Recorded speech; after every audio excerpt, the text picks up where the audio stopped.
de Pedro, capítulo 1, verso 13. Todavía le falta un poquito, no sé, de algo ahí. Por eso, voy a leerlo en la Reina Valera, que la mayoría de ustedes usa Reina Valera, pero también lo voy a leer en una versión nueva de la misma Reina Valera del 2015.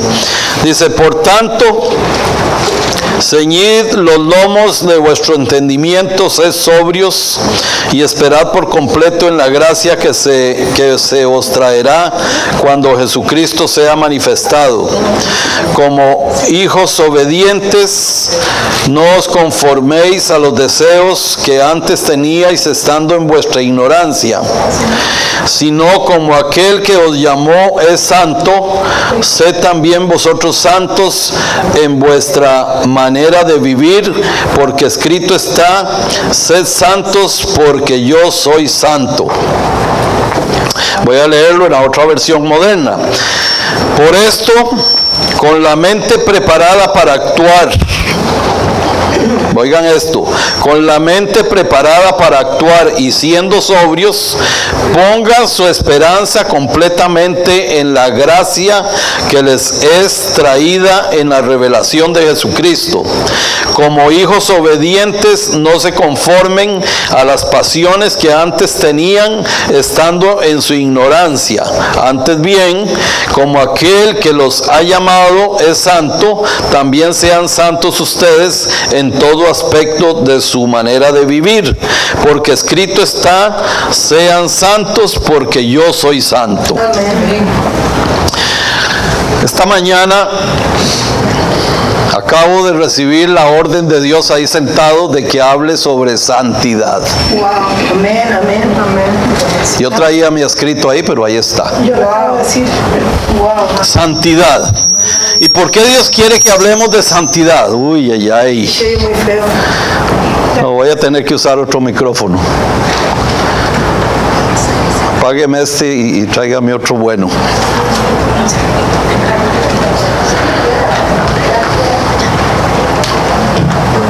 Aló, aló, aló, aló, aló. Santidad. Estamos cansados, los cristianos, de andar en problemas. Sí, amén. De estar padeciendo casi igual que como el que no es cristiano. Sí, sí. Entonces, ¿qué sentido tiene ser cristiano? A veces nos preguntamos, si vamos a vivir igual que cualquier impío, que cualquier gentil, que cualquier persona que no conoce de Cristo, ¿qué sentido tiene ser cristiano? Y hemos recibido una orden, no es un consejo ni algo que si quieres lo haces o quizás puedas hacerlo. No. Estamos recibiendo una orden de parte de Dios de que si Él es santo, Él nos exige a nosotros que nosotros seamos santos también. ¿Cuál es el problema de la santidad en el hombre? Dios crió al hombre santo. ¿Sí o no? Amén. ¿Cuántos lo creen? Sí, amén. Dios crió al hombre santo y el hombre desobedeció a Dios y dejó de lado su santidad. El problema sigue siendo la desobediencia. Nosotros tenemos 3 enemigos en el mundo, pero el mayor enemigo nuestro es nosotros mismos. Siempre se presenta la duda, la circunstancia, la polémica de que si yo llego a Cristo ya soy salvo, pero ¿soy salvo siempre salvo? Siempre la gente discute sobre si la santidad se pierde o si la santidad se mantiene. Si yo llego a Cristo y ya estoy matriculado para el VIP, viaje hacia el cielo, o si puedo perder la salvación. Y esto se discute todos los días en todas partes del mundo. Pero yo quiero decirle aquí que cuando Dios hace su trabajo lo hace perfecto. Si Dios cumple con su palabra que dice que si tú confiesas con tu boca y crees en tu corazón que Jesucristo dio su vida y derramó su sangre en el Calvario por ti, para que cuando tú llegues a reconciliarte con Él, a pedirle perdón por tus pecados, dice la palabra que tú eres salvo. Yo soy salvo. Y dice la palabra misma que ¿quién me separará del amor de Dios? Nada. Dice que ni trifulca, ni tribulación, ni angustia, nada podrá separarnos del amor de Dios. Pero solo hay una cosa que puede decidir si usted deja su salvación a un lado. Porque también la palabra dice que nosotros debemos cuidar nuestra salvación. Si la palabra de Dios dice que debemos cuidarla, es porque en algún momento podemos descuidarla y dejarla de lado. La palabra dice también que si yo peco voluntariamente, ya no tengo ninguna otra salvación. Vaya usted si quiere para que lo vea conmigo. Hebreos capítulo 10. Dice, verso 26, porque si pecáremos voluntariamente después de haber recibido el conocimiento de la verdad, ya no queda más sacrificio por los pecados, sino una horrenda expectación de juicio y de hervor de fuego que ha de devorar a los adversarios. ¿Sabe cuál es el mayor enemigo de nosotros? Nosotros mismos. Dios nos hizo a nosotros con mente. O sea, nos hizo un alma que tiene tres partes: mente, nuestra parte emocional y nuestra voluntad. Así como yo tomé la decisión de hacer una oración y creer en mi corazón que Jesucristo murió por mí en la cruz y yo vine y me reconcilié con Él y fui salvo, así mismo yo puedo tomar de nuevo la decisión de seguir pecando y de pisotear la sangre de Cristo, porque así lo dice ahí Hebreos si seguimos leyendo. Y cuando ya yo pisoteo la sangre de Cristo, ¿qué voy a hacer más? Cristo no va a ir a la cruz otra vez por mí, ya fue una vez y suficiente. Pero nosotros nos dejamos dominar por la carne. Hebreos, ¿qué, pastor? 10:26 en adelante. Nosotros nos dejamos dominar por la carne. Y miren qué interesante, porque a veces creemos que el diablo es el que nos mete zancadillas. El diablo no tiene nada que ver en esto.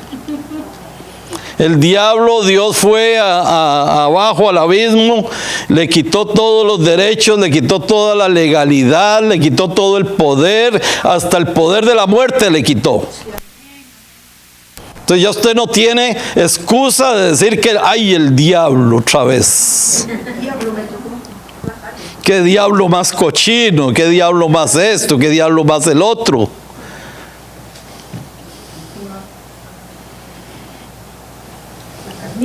No hay ninguna excusa más que nuestra propia voluntad. Ahora, aquí entramos en un tema. Si usted va al libro de Gálatas, capítulo 5, verso 16, usted recibe una orden ahí. Digo pues, andad en el Espíritu y no satisfagáis los deseos de la carne. Andad en el Espíritu. Y lee usted el 25 y dice, si vivimos por el Espíritu, andemos también por el Espíritu.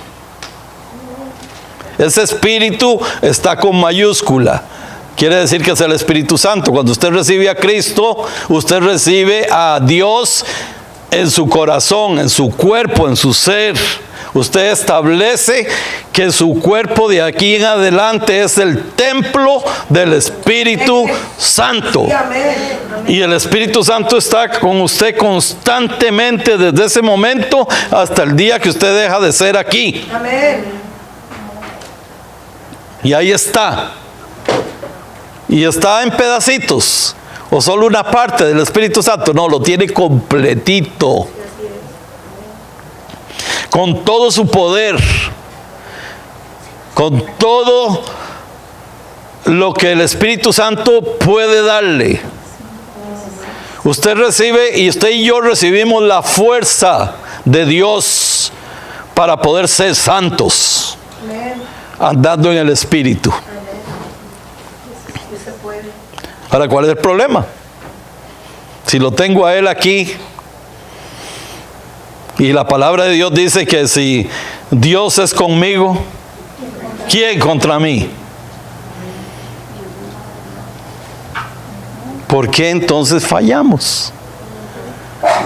¿Por qué entonces fallamos? ¿Por qué nuestra santidad anda arriba y abajo, y arriba y abajo, y arriba y abajo, y hoy sí, mañana no, y mañana sí, y hoy no? La doctrina del yo-yo. ¿Por qué? ¿Saben cómo se llama eso? Vivir en la cama. Y los voy a cansar con esto, pero hasta crecimiento espiritual. Crecimiento espiritual. Dice, ya nos va a regañar otra vez el pastor. Los seguiré regañando porque los amo. Porque yo sé que Dios los ama. Y Dios no quiere que ni uno solo se pierda. Y lo único que puede perderse o echarse a perder es usted mismo. Si usted no se arrima a Dios, Dios está ahí. Clama a mí, yo te responderé. Y te mostraré cosas grandes y ocultas que tú no conoces. Incluso sobre ti mismo. Tú no te conoces a ti mismo como Dios te conoce. Todos los problemas que tú tienes para mantenerte en santidad, Dios los conoce. Dios los conoce. Tú no los conoces, Dios los conoce. Pero tienes que venir a Él. Tienes que venir a Él. Devocional, diario. Usted se alimenta todos los días, ¿no? ¿O se alimenta de domingo a domingo? No, ¿verdad? Usted tendría una anemia si usted se alimenta de domingo a domingo. Pues hay un montón de anémicos espirituales que se alimentan nada más de domingo a domingo.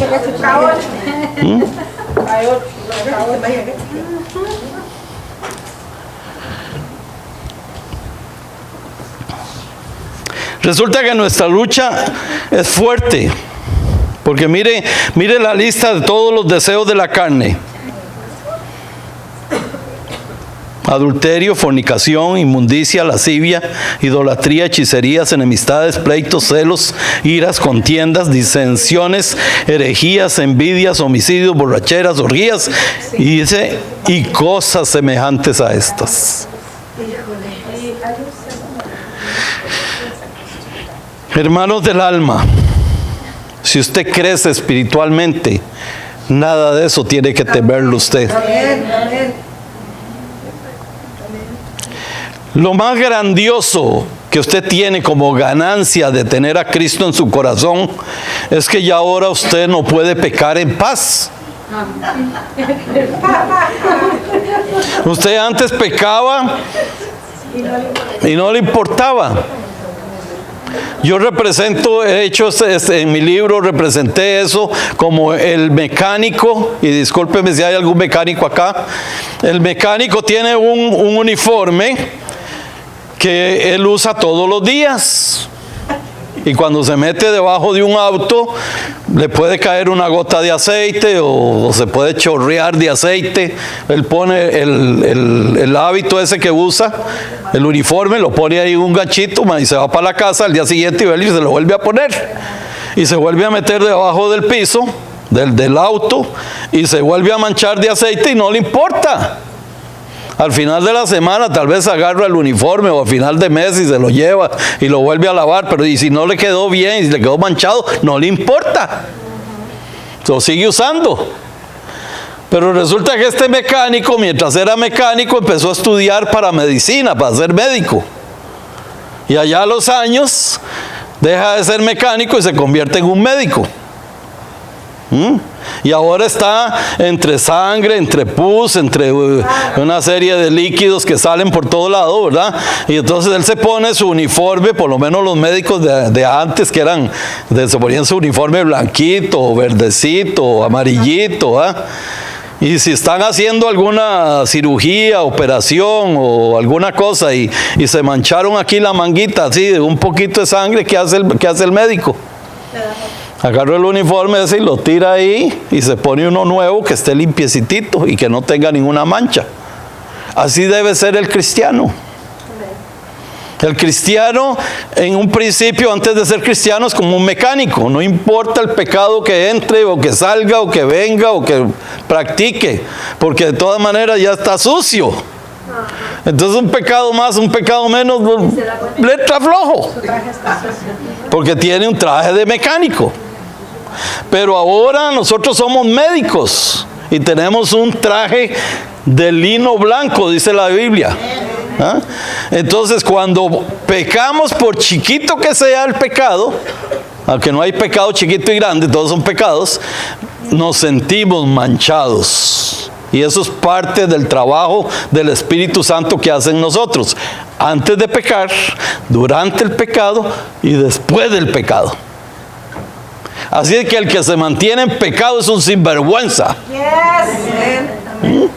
Porque el cristiano no puede decir, ay, es que me resbalé, no me di cuenta.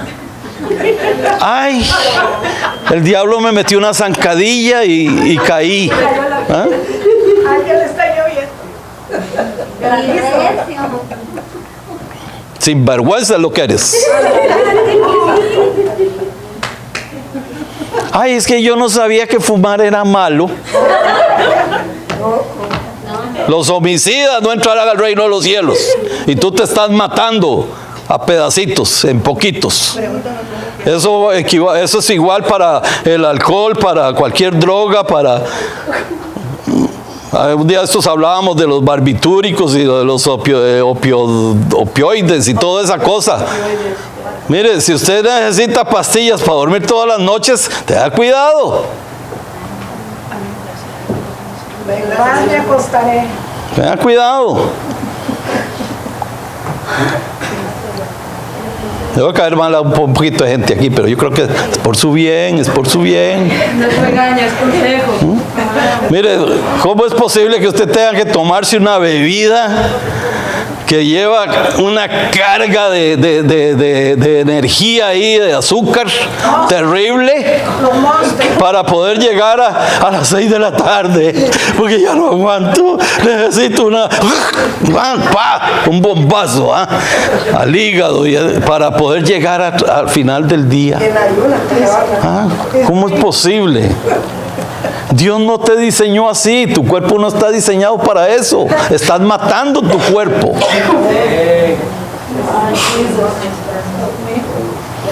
Pastor, de algo se tiene que morir uno. Y sí, yo sé que sí. Pero no te mates tú. No te mates tú. Bastante tenemos con estar respirando el aire que respiramos, la comida que comemos, que viene llena de químicos. ¿Ah? Los pollos que engordan en 3 días y después esas drogas, esas hormonas nos entran a nosotros.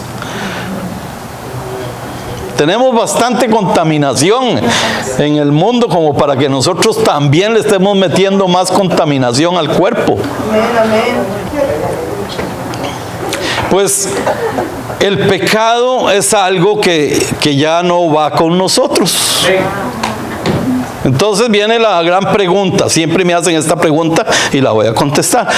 Pastor, entonces un cristiano ya es perfecto, ya no peca. No.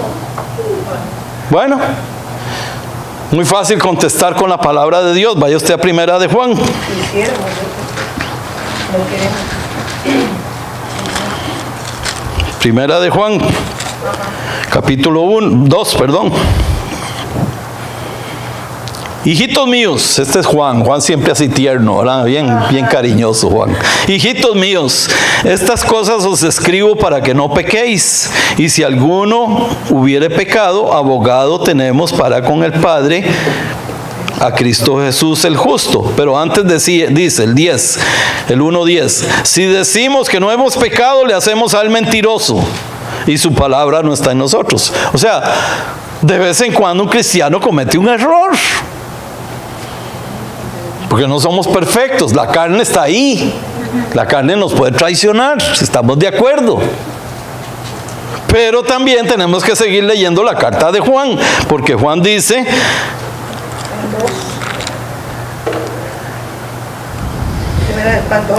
capítulo 3,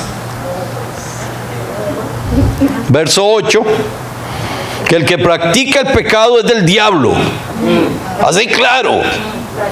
El que practica el pecado es del diablo. Ahora, ¿cuál es la diferencia entre pecar por un error, porque metí las patas, se me olvidó, o me encontré descuidado, a decir el que practica el pecado? El que practica el pecado es el que lo practicó una vez y le gustó, y entonces lo vuelve a hacer la segunda y le gustó más, y lo hace la tercera, y después termina abrazado del pecado, así ya lo tiene ahí como su compinche, y se enamora de él y se queda con él. Practicando. ¿Usted cree que ese va a entrar al reino de los cielos? No. Hay una lista así que tiene el Señor ahí de los que no entrarán al reino de los cielos. Ay, santo Dios. Y no dice si es cristiano o no es cristiano. Dice, estos no entrarán al reino de los cielos. Calles. Y por atrás. Ay, no. Pero mire qué bonito que es Dios, que Dios nos dice, yo quiero que tú seas santo y te mantengas santo. Yo sé que vas a pecar. En algún momento me puedes fallar. Sí, Dios sabe. Dios conoce nuestra naturaleza. Él nos hizo y no nosotros a nosotros mismos, dice la palabra. Entonces Él sabe que podemos caer, pero Él estableció ya el proceso a través del cual tú no tienes que quedarte en el pecado. Mire todo lo que tenemos. Tenemos el Espíritu Santo, ok. Entonces, fallé, pequé. Dije una mentira, para ponerlo fácil. Dije una mentira. Que a veces hay gente que practica la mentira. Practica la mentira. Tiene como vicio. Sí, y el Espíritu Santo le redarguye inmediatamente, pero la primera vez, pero ahí pintió otra vez y ya el Espíritu Santo le vuelve a redarguir, pero ya no lo siente.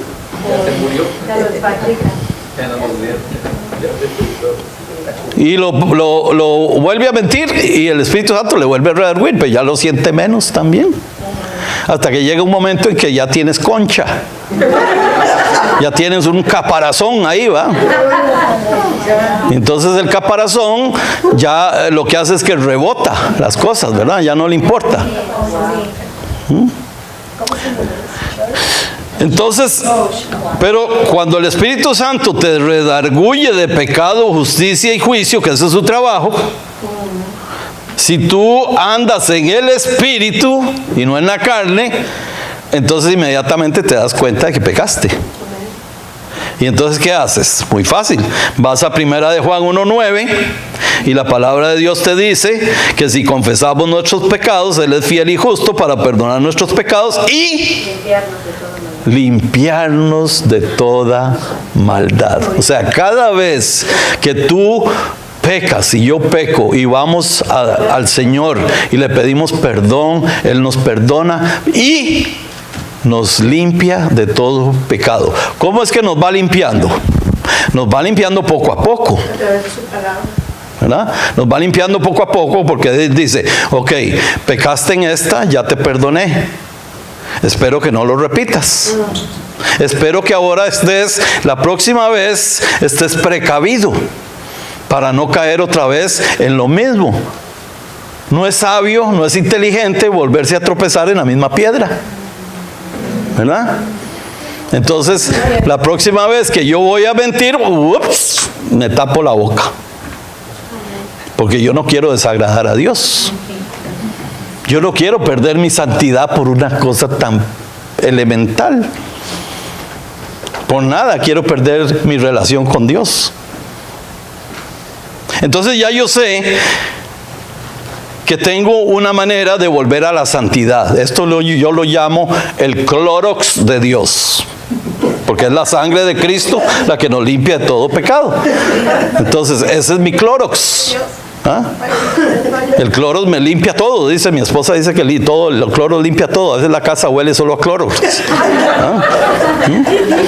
Y es porque esa es la que limpia, no deja nada, y todo se muere, hasta yo salgo yo ahí.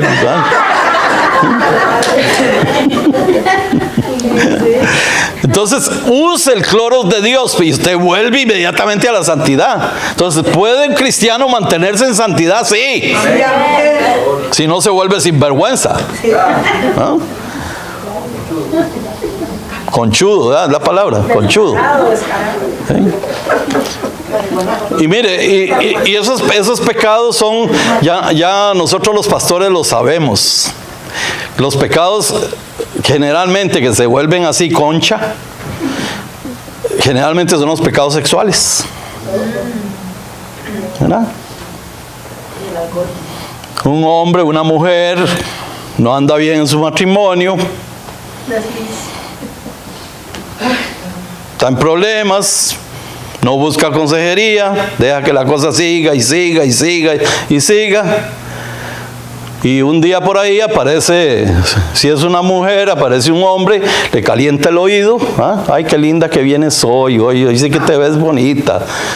¿Ah? Yo siempre que paso por aquí tengo que tirar la mirada por acá porque siempre es tan atractivo tu cara.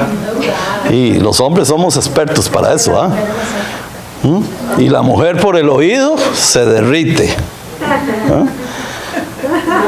Y entonces al día siguiente pasa, ¿a qué horas tienes tu break para pasar y te invito a un café? Así va el hombre conquistando, ¿eh? Y la mujer está oyendo eso bonito. Y si tiene problemas con el marido en la casa y todo, se encuentra a alguien que le está haciendo bonito.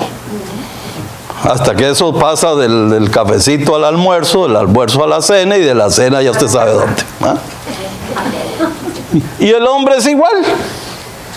El hombre está con problemas, está ahí, que va y que viene, que mi mujer, que no sé qué, y le cuenta a la secretaria o le cuenta a la compañera de trabajo, ¿verdad? Lo que sea, y ahí empiezan los problemas.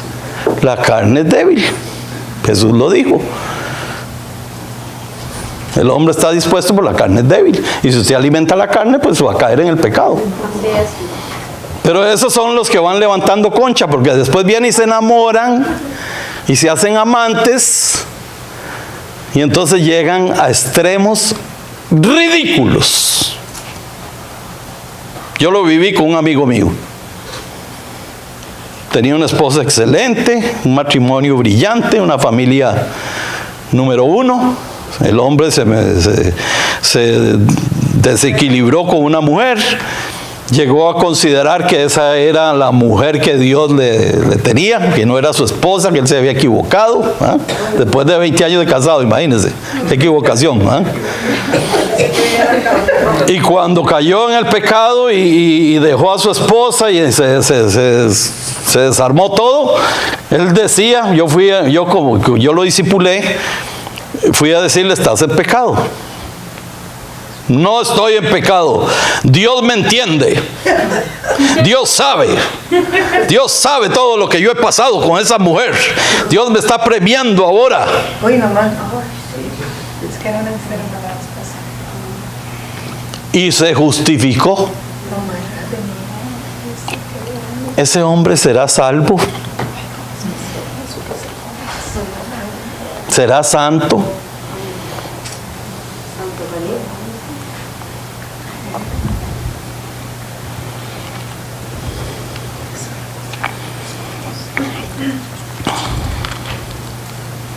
Gracias a Dios. Mire cuál es lo que nosotros tenemos que hacer para no caer en eso.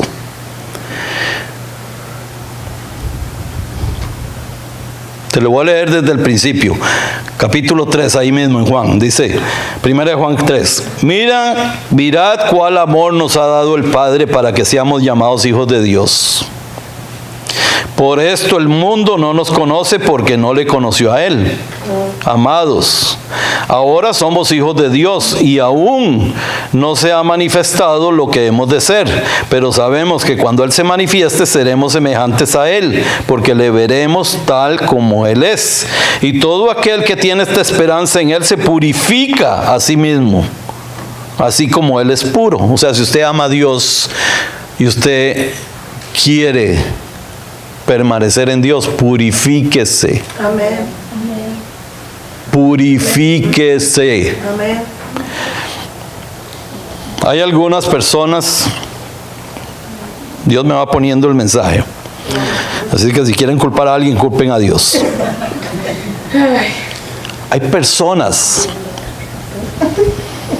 que están esperando que Dios mande un ángel para que les quite el vicio, cualquiera que sea, del alcohol, del cigarro, el adulterio. Pastor, viera cómo tengo las rodillas de orar. ¿Y eso por qué? Estoy pidiéndole a Dios que me quite lo chismosa que soy. Bueno, hermano. Dios no hace eso. Dios te dice que el chisme es pecado y punto. ¿Qué más te va a decir Dios? Exacto. Dios no te va a mandar un ángel. Usted puede ayunar y puede orar y todo lo que usted quiera. Dios, haz algo con este problema que tengo. Yo no puedo solo. Sí, yo sé que no puedes. Para eso te di al Espíritu Santo. Amén. ¿Qué más quieres? Amén. Para eso morí por ti en la cruz. ¿Qué más quieres? Para eso derramé la sangre mía, completita, Amén. hasta la última gota, para salvarte. ¿Qué más quieres? Amén.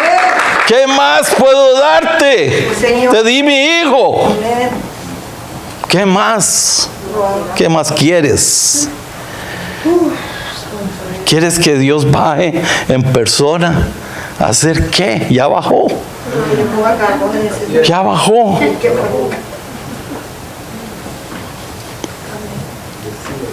Y entonces, a veces ya no buscamos hacia arriba, sino hacia los lados.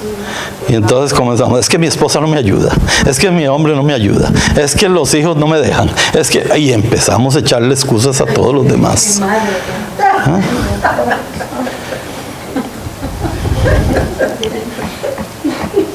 Es que yo no puedo con estas deudas. ¿Y quién te metió en ellas?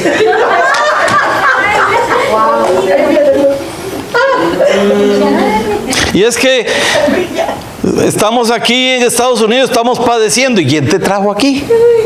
Ay, Señor. No soporto este matrimonio. ¿Y quién te casó? Tú escogiste tu mujer, tú escogiste tu varón. Ahora